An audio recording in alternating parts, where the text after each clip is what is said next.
Meet Alex and Ben. They're both 24, they work the same job at the same company, and they earn the exact same salary, $4,000 a month. Today, they both just received their very first credit card. But here's the crazy part. 10 years from now, one of them will have over $100,000 in the bank, while the other will be struggling just to pay off his monthly bills. And the scariest thing? They won't even realize the gap is forming until it's too late. Today, we are going to expose the invisible trap that keeps 90% of people broke and learn the wealth machine secret that the top 1% use to stay ahead. They both want the new MacBook. Alex sees the price tag and thinks, I have a $5,000 credit limit. If I put it on a 12-month plan, it's only $170 a month. That's basically free. He feels smart because he kept his cash in his pocket. Ben looks at the same laptop. He has the money, but he waits. He uses his credit card only for the 3% cashback and rewards.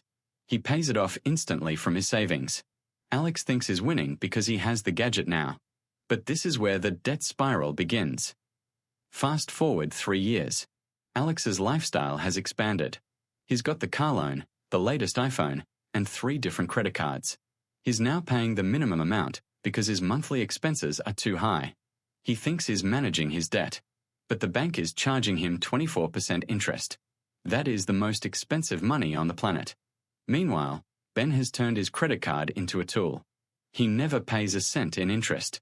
Instead, he takes the $400 a month that Alex is losing to interest and puts it into an index fund. Just $400.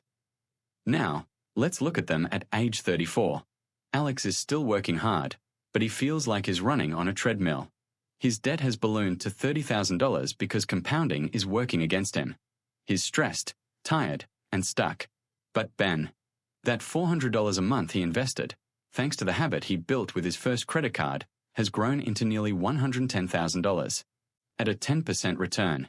Plus, he's used his credit card points to fly his family to Hawaii for free. Same salary, same cards, but a $140,000 difference in net worth. That is the power of financial literacy. If you want to be Ben and not Alex, you need to follow these 3 rules starting today. 1. The treat it like cash rule. Never buy something on a credit card if you don't already have the cash in your bank account to pay for it today. 2. Kill the minimum payment myth. The minimum payment is a trap designed to keep you in debt for decades. Always pay the statement balance in full. 3. Automate the difference. Whatever you save by avoiding interest, set up an automatic transfer to an investment account. Turn your debt avoidance into wealth creation. A credit card is like a high-performance car. In the hands of a professional, it gets you to your destination faster. In the hands of someone who doesn't know how to drive, it's a disaster waiting to happen. The question is, are you the driver or just a passenger in the bank's profit machine? If this video opened your eyes, share it with one friend who needs to hear this. Hit subscribe for more stories that actually put money back in your pocket. I'll see you in the next one.